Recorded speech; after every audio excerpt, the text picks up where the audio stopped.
Hi, good afternoon, Direk, Andres, and Ashtin. Congratulations in advance dito sa movie ninyo. Siguro, Ashtin and Andres, yung paglabas ng teaser trailer, sobra yung hit. Grabe kayo pinag-usapan online. How do you handle the pressure and expectation ng Ashdress fans sa pag-release nyo ng first movie ninyo? Ashtin. Ako noong una hindi pa ako nape-pressure nung sinushoot namin yung teaser shoot. Parang mas focus na ako sa kung ano yung dapat gawin. Pero nung nilabas ko yung trailer, tapos yung teaser, tapos grabe yung views, grabe yung daming mga comments na parang ina-expect nila sobrang ganda, ganyan. Parang na-pressure po ako ng konti na kasi parang dumating ako dun sa parang kailangan ko magawa ko ano yung ina-expect nila. Pero nung nakuha ko yung sarili ko na iniisip yung ganun, parang tinigil ko agad. Kasi kapag ako napasukan ako ng pressure, nawawala po talaga ako sa focus. Parang mas nadadoubt ko po kung ano yung kaya kong gawin. Kaya pinili ko po talagang alam mo yun, mag-focus po sa kung ano yung dapat kong gawin, sa kung ano yung mafe-feel ng character, para kapag po ginagawa ko na po yung, kapag nagtitake na po kami, mas magagampanan ko pong maging si Luna para mas ma-feel po ng audience kung ano yung nafe-feel ng character. Ikaw, Andres. Ako naman, nung lumabas yung teaser, parang, syempre naman may pressure din kasi first lead role namin to at first movie ko din to.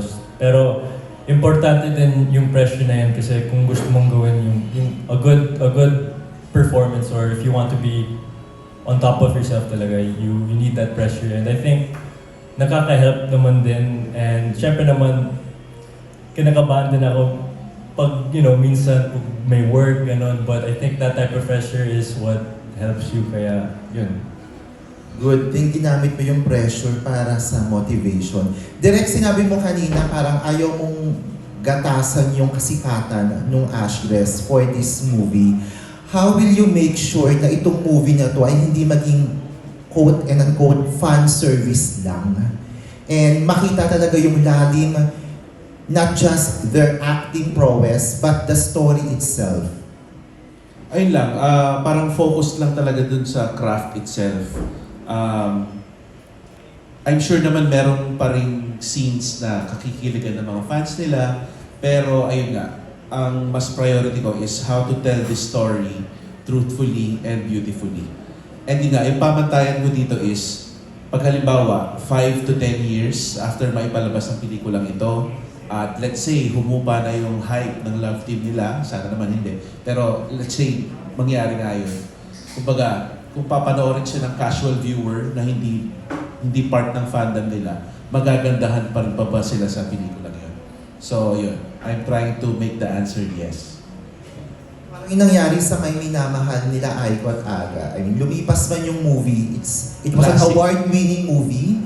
Classic, box office, at grabe rin yung, yung papuri for that movie. And hopefully, mangyari ito sa minamahal. Oh, actually, nung pinitch ko yung project sa Mulak family tsaka kay Ashley, di ba sabi ko, if there's one word na magdi-describe dito sa project na gusto kong maging siya, I want it to be timeless.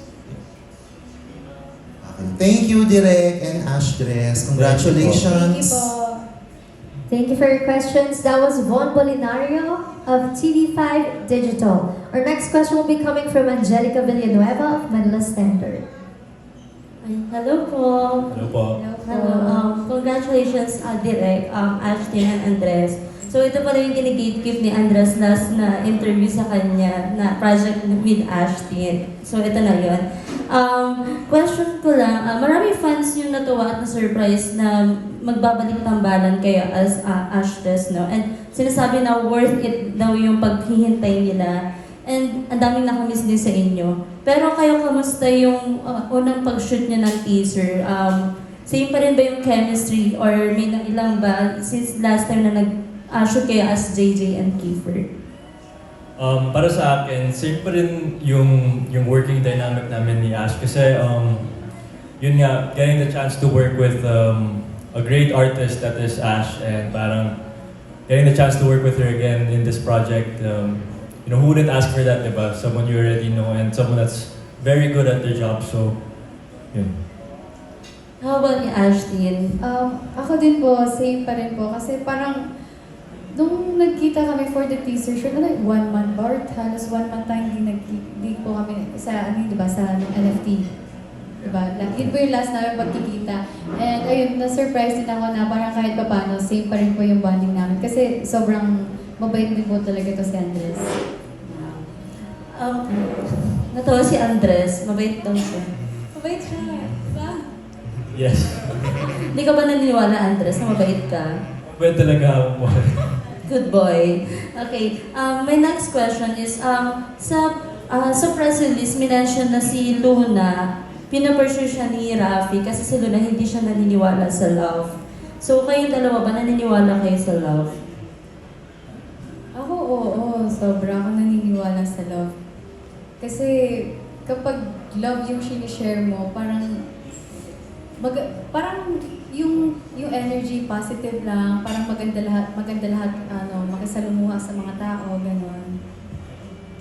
Yun nga, I think love is parang one of the most powerful things in the world because, every day as humans, we want to love and we want to feel love, and in anything that we do or want to achieve in life, kailangan mo ng love in order to achieve those things. So, yeah, I think love is very important for all of us naman.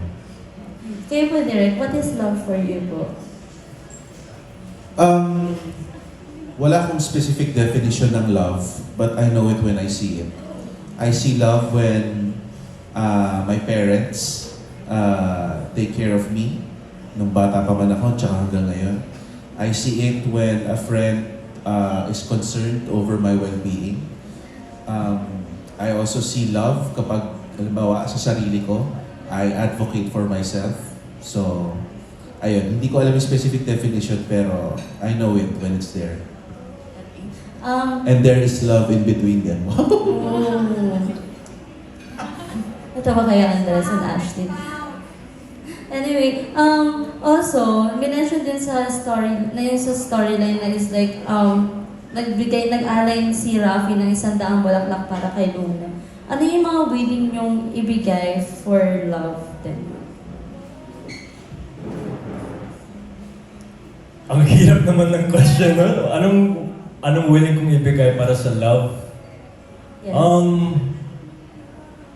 Ano kaya? Lahat. Dahil ang sagot! Ako na hindi yung answer ko. Yeah, lahat. Kasi para sa akin, in life, you need love talaga to achieve your passions. If you're really passionate about something, that means, you truly love it. And, anything that was even ever invented sa buhay, sa life, talagang it came from out of loving it, loving whatever material that was, or kung ano yung idea nun. So, I think love is super important. Ako same din po lahat, para alam mo yun, kapag alam mong binigay mo lahat, wala kang pagsisisihan sa huli. Ayan, so thank you so much and congrats again, Thank Ashton you. Direk. Thank Thank you you so po. much. Thank you. That was Angelica Villanueva of Manila Standard. Up next, we have Bobby Ricantina of Manila Bulletin.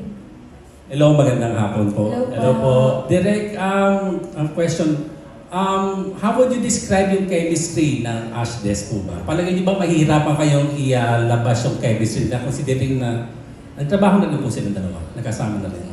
Okay, ang basis ko lang is yung nakita ko nung nag-shoot kami ng teaser kasi it's really the very first time na nakita ko sila magkasama. And what the word I use to describe sa chemistry nila is it's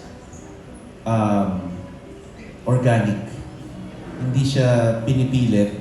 Parang halimbawa, kung iwan mo lang sila dyan, walang cameras, kung ano man yung closeness nila doon, it's the same magic that they bring when in front of the camera. So yun, genuine, organic yung nila, chemistry. And because of that, parang 50% they've already won the battle. The rest is na lang yung mga technical aspects ng acting. And then, Direk, konting kwento, yung movie, what is it all about?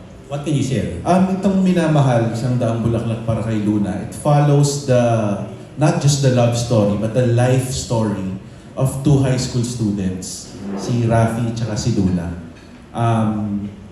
So itong pelikula, without spoiling anything, it's like an examination of what the Gen Z/Gen Alpha youth, how they experience love, how they experience relationships. Kasi iba na kasi yung pananaw ng mga kabataan ngayon when it comes to love versus sa ating mga medyo may edad na. Parang kung dati kasi, yung mga older generation, or at least kung paano ipakita yung romance sa movie, di ba parang ang puno-dulo ng lahat ay pag-ibig, ay ang pagkakatuluyan ng dalawang couple. Ang mga kabataan ngayon, base sa studies and my observation, parang na sila, praning sila sa pag-ibig, or takot silang umibig, takot silang pumasok sa relationship. So itong pelikulang ito, ina-examine niya yung specific experience ng Gen Z tsaka Gen Alpha when it comes to love. So susundan natin yung kwento ni Rafi tsaka ni Luna from grade 12 hanggang sa mag-college sila.